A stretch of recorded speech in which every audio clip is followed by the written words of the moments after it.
Yeah, okay, we'll go with that. Because I have no idea what day this is going to go up. It might go up on a Tuesday or a Monday or a Wednesday or a Thursday. Who knows? It's going out. It's going out one of those days. We're slowly getting caught up. Slowly. We still got a huge mess going on with everything that's got to get done yet. So.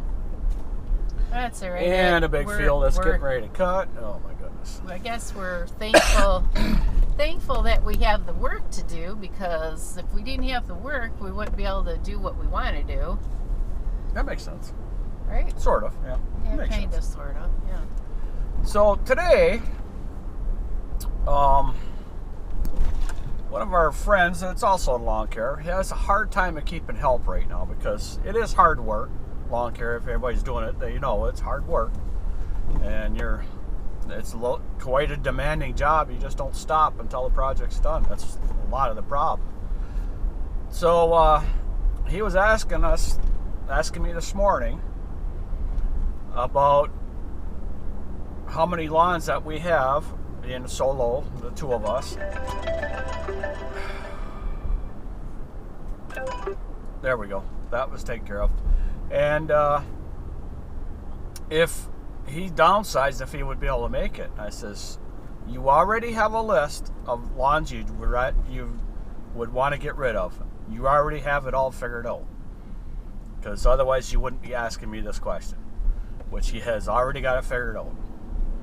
So he's got to make the decision whether he wants to stay solo and get rid of, I think he said he's got 100 accounts, and get rid of about 20 of them, get him to about 80, which he can manage that one pretty decent because his yards are set up pretty close. So there's a lot of people that's going to be doing the same thing because of less stress with just being a solo person. Well, and then the way the things are going today, people, when you have that many accounts, it's hard to get to them right now. Yes. And the way the world is today is everybody doesn't have any patience. They want everything done today. And when you tell them that you had to shut down, and then you tell them that the grass is growing at a fast rate because of the spring growth, they don't care. They want their grass mowed right now. Mm-hmm. And most of the time we set our customers up on every other week. So when they tell us, oh, can you cut my grass every week for a while, we have to fit that into our schedule. So which happens a lot in the spring. So it's almost like you almost got to have every other weekers or all week or every week's customers. Something like that. But anyways, we just got it figured out. Is you got to figure out how much money you need to survive, and then if you're like us that we don't work in the winter months because we can't mow grass, we have snow on the ground, so we have to figure out how much money we need to get through the winter months. And this is kind of like the Dave Ramsey thing, the hills and the valleys. You got to save for the downtime. And because in the winter, you could get lots of snow or you could get no snow. So how we do it is we save our lawn money for the winter. And if we get snow, then we save that money, and that's our startup money for the springtime. Mm-hmm. So it all works out. Sometimes it gets a little tight. Like this year was a little bit tight, but we still made it through because we had already planned, because we plan for that every year. But this year was an exceptional year of difficulties, I guess. I think this has been sprayed. It has been sprayed, but we got to figure out what day. So anyhow, we got a bunch of lawns to do, the big ones, and a lot of traveling today, but we're going to get these done real good today. Real record time today, roughly? Nah, not really record time, but we're going to get them done today anyhow. Okay, this yard that we just got done with, looks like it's going to every other week now, because it ain't growing. Because we're in our beginning of our drought, and there's no long-range forecast of rain, so hopefully we get some in there someplace. I don't know, but so we get screamed and yelled at because we we're supposed to cut the lawns every 2 weeks, and so the grass is overgrowing. So we get yelled at because we didn't cut it every week when we're only supposed to be cutting it every other week.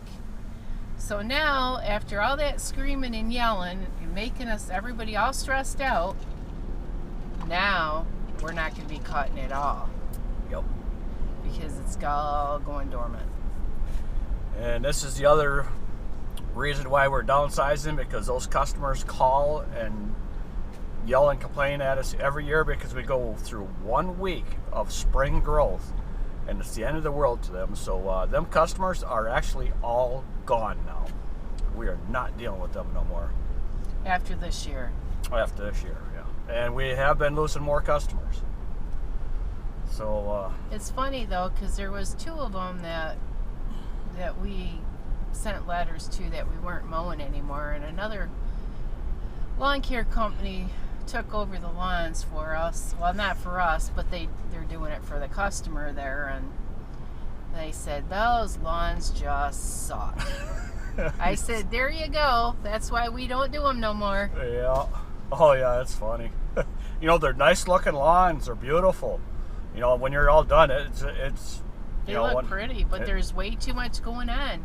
Yeah. Too many trees that drop different things through the year, and yep. and too many flower gardens that you got to mow around, and yeah.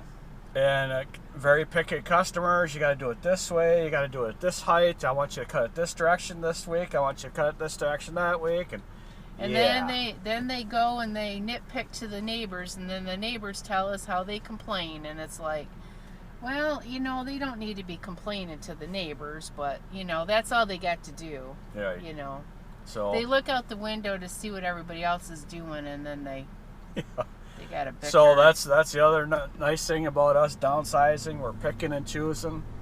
And when you're running crews, you got to kind of take everything. Not quite everything, but, you know, some things you don't want to deal with. But if you're paying an employee, you're going to take whatever you get so you can keep your employees working. And that's the other problem with being a large company. There's nothing wrong with being a large company if that's what you choose to do. There's nothing wrong with that. But when things get tough, like a drought, or like the government shutdown here recently, which those people are going to leave if they're not working. Yeah, exactly. And then you got all them employees. Let's say you only had 2 employees, but you still have to make sure they have enough income to stay with you, and you have to pay them well. There was one lawn care company. They were kind of related, sort of related to us. Yeah. Roundabout way. Roundabout way. He was kind of related to us, and he's no longer in our area anymore.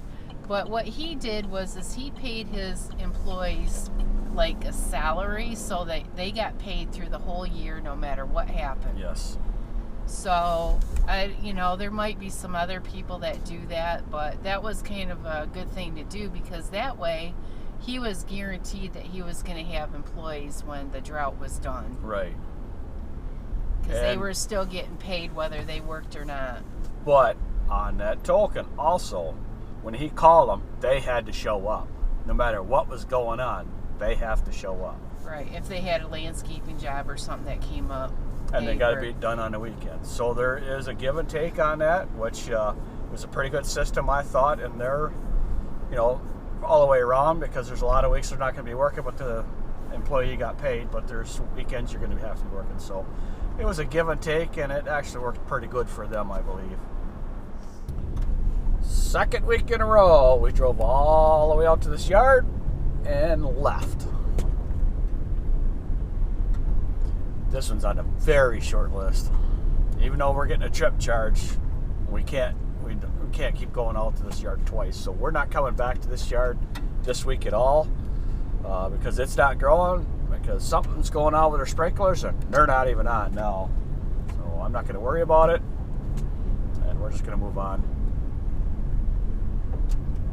And of course they're grading all the roads, getting ready to put some chloride on them, and the dust is just a roll. Yeah, that lawn there, it was so dry. All you could see was dust on the lawn. Yes. from the gravel road. And you can still see our tire tracks from last week. So, yeah. Welcome to drought season. Driving through the car wash, yeah. Oh my goodness. Gotta get the car washed. Because it's all full of dust. Yes, it is. No rain in the forecast. No, not for a long time. So our day is done, as you could figure, but I had to get all the dust off the truck because every time you touch something, there's dust on you. So I hate that feeling, so we just get it washed. So anyhow, it's, 10 days? We got a little bit of chance of rain. Very little. And we're supposed to get in the high 80s and no clouds, all sun. That means everything's really going to dry out. So we're going to be going on vacation here soon because there is nothing going to be for us to do. Something like that. So we got lots to do at home. Yes, we do. So anyhow, that's going to be it for us for today. Please comment, like, subscribe, click the notification bell for the next video. We will see you at the next one. Peace. Goodbye. Hey, if you got time, check out Vicki's Outdoors. I just put out another new video. Yes. Goodbye.